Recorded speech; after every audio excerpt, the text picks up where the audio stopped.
Senhor, plano de paz e não de mal, para vos dar um futuro e uma esperança. Assim como os céus são mais altos do que a terra, os meus caminhos são mais altos do que os seus caminhos, e os meus pensamentos maiores que os seus pensamentos, diz o Senhor. Levante suas mãos, louve o Senhor nessa noite, aleluia. Aí na galeria, receba, meu irmão. Acredito sim, acredito sim, que Deus vai fazer o impossível em meu viver. O impossível Deus vai fazer na tua vida, na tua família, na tua casa, aleluia, em nome de Jesus.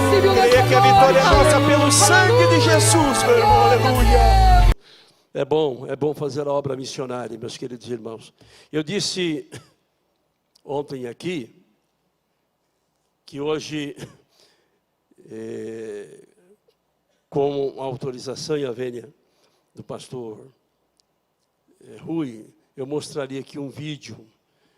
Eu dei só umas pinceladas aqui no sábado, são uns flashzinhos do acidente. Eu sofri um acidente terrível lá na obra missionária. Como eu me comprometi com Deus, Deus se comprometeu comigo. Quando a gente se entrega sem reservas, né? Quando você dedica o melhor para Deus, Ele dedica o melhor para você também. Você pode dizer amém? Ele dedica o melhor para você. Eu sofri um acidente terrível. Eu vou agora pedir, já aproveitar para agradecer o pessoal da mídia lá que me ajudou bastante. Eles fizeram uma melhorada ali no pendrive, né, que eu trouxe, tirando algumas partes para não tomar muito tempo. Mas nesse vídeo tem um pouco da minha história desde quando eu nasci, um pouquinho da história sucintamente, até o trabalho missionário e ali, quando o acidente ocorreu. Depois deste vídeo, então, permitindo Deus, nós continuaremos com uma palavra acerca da obra missionária. Por favor.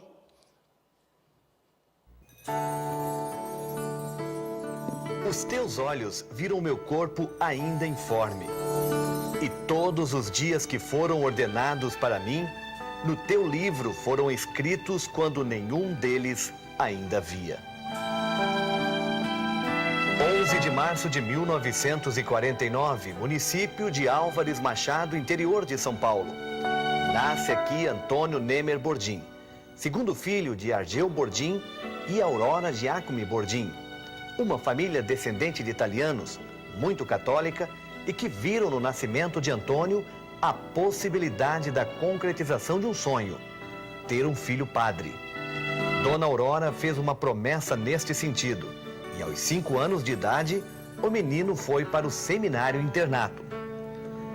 A mudança da família, alguns anos depois, para a cidade de Paranavaí, no Paraná, não alterou o sonho, e o menino foi transferido para outro seminário. As visitas em casa, só nas férias.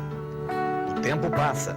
O menino chega na adolescência e, nesta época, já auxilia os trabalhos na igreja como coroinha. Seu pai se torna prefeito da cidade. E Antônio, em uma das visitas em casa, nas férias, tem uma experiência que muda sua vida completamente. Na praça, num culto ao ar livre, ele é tocado pelo Espírito Santo e aceita Jesus.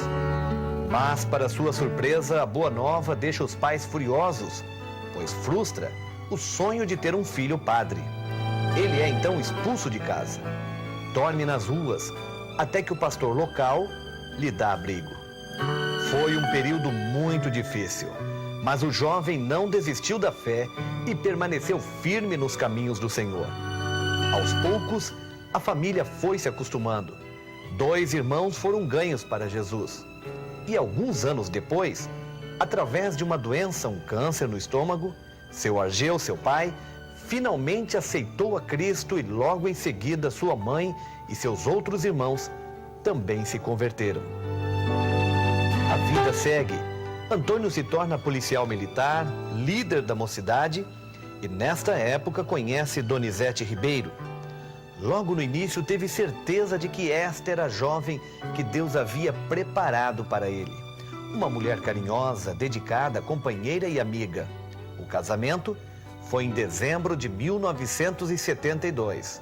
Um momento inesquecível. Em 1977, o casal muda-se para Florianópolis.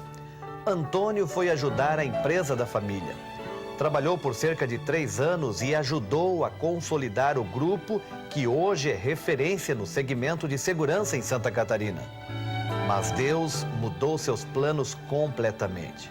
E atendendo à chamada do mestre, deixou a carreira de executivo com um ótimo salário para auxiliar a igreja sem qualquer remuneração. Mas em tudo, era possível ver a mão de Deus lhe honrando e não deixando faltar nada. Em 1983, o casal enfrenta mais um grande desafio. São enviados pela Igreja Assembleia de Deus de Florianópolis para trabalharem como missionários no Chile. O país enfrentava um golpe militar e havia inúmeras dificuldades para a pregação do Evangelho. Depois de um tempo, o casal passa a atuar no deserto de Atacama, uma região ainda mais difícil, de um povo sofrido e de muita miséria.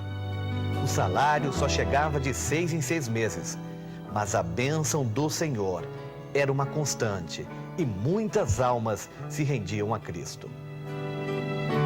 No ano de 1986, a convenção o ordena ao pastorado. Pouco tempo depois, passa a residir na cidade de Santiago e assume a presidência da convenção chilena. Nesta época, Deus presenteia o casal com uma linda filha que recebe o nome de Andréia. O tempo passa e pastor Bordim continua desenvolvendo com muita dedicação o seu trabalho no Chile. Até que em agosto de 1991, ele tem a experiência mais difícil de toda a sua vida. Pastor Bordim, acompanhado de um pastor, um evangelista com a esposa, foram de carro participar de uma convenção de 4 dias na cidade de Arica, no norte do Chile, uma região desértica, distante cerca de 2.000 quilômetros de Santiago. Quando retornavam para casa à noite em pleno deserto, o carro, ao cruzar a linha férrea, foi atropelado por um trem cargueiro que vinha em alta velocidade e com todas as luzes apagadas. O carro, atingido no meio, foi arrastado por mais de 200 metros. O veículo e seus ocupantes foram todos despedaçados. Inteiro, só ficou mesmo o banco em que o pastor Antônio estava. Ele, no entanto, tinha ferimentos por todo o corpo. Coluna quebrada em 2 lugares, costelas, rins esmagado, pulmão perfurado e traumatismo craniano, além de um rosto totalmente desfigurado.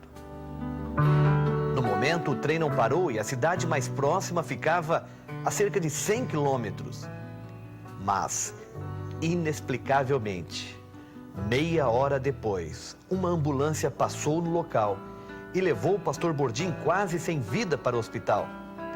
Na emergência, após fazerem tudo o que era possível e quando viram que não havia mais sinais vitais, os médicos mandaram as enfermeiras desligarem os aparelhos.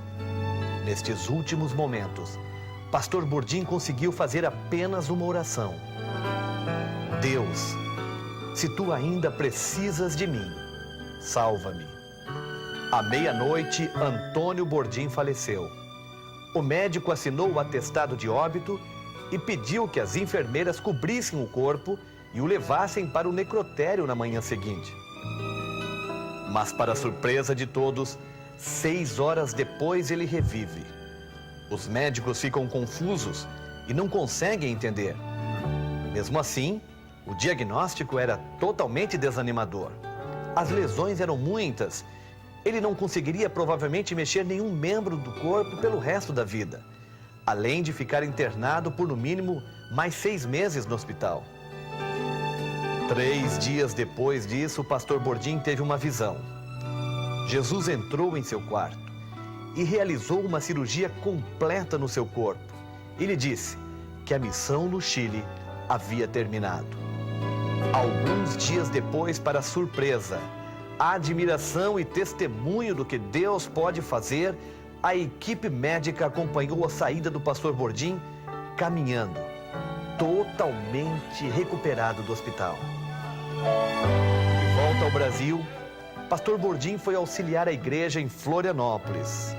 Mas com a experiência adquirida no campo missionário, não demorou muito para assumir a vice-presidência da igreja.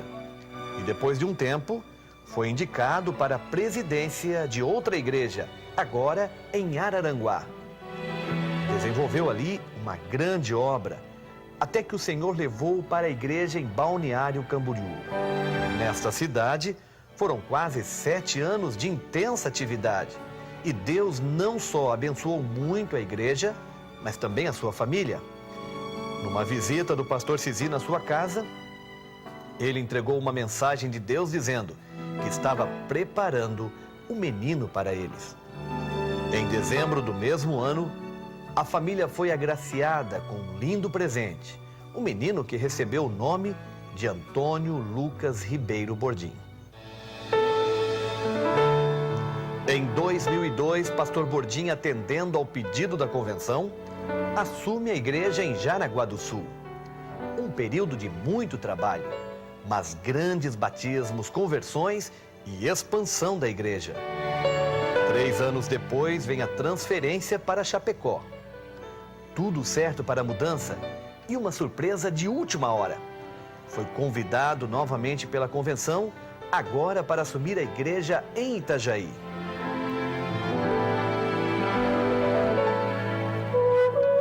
Além de presidir igrejas, pastor Bordim tem sido utilizado também pela convenção. Já foi o 2º vice-presidente, fez parte da diretoria de vários departamentos e teve uma atuação destacada como diretor do SEC, Conselho de Educação e Cultura, departamento responsável pelo ensino teológico nas igrejas filiadas à CIADESC.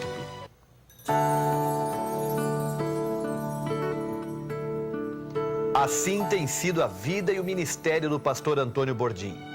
Cheio de surpresas, mas em todas elas a bênção de Deus tem estado presente. Um adolescente que enfrentou tudo por amor ao Evangelho. Um executivo que largou a empresa pela seara do mestre. Um homem que esteve no leito de morte, tendo já sido assinado seu atestado de óbito. E atualmente, um pastor que com sua família tem se dedicado inteiramente à obra de Deus.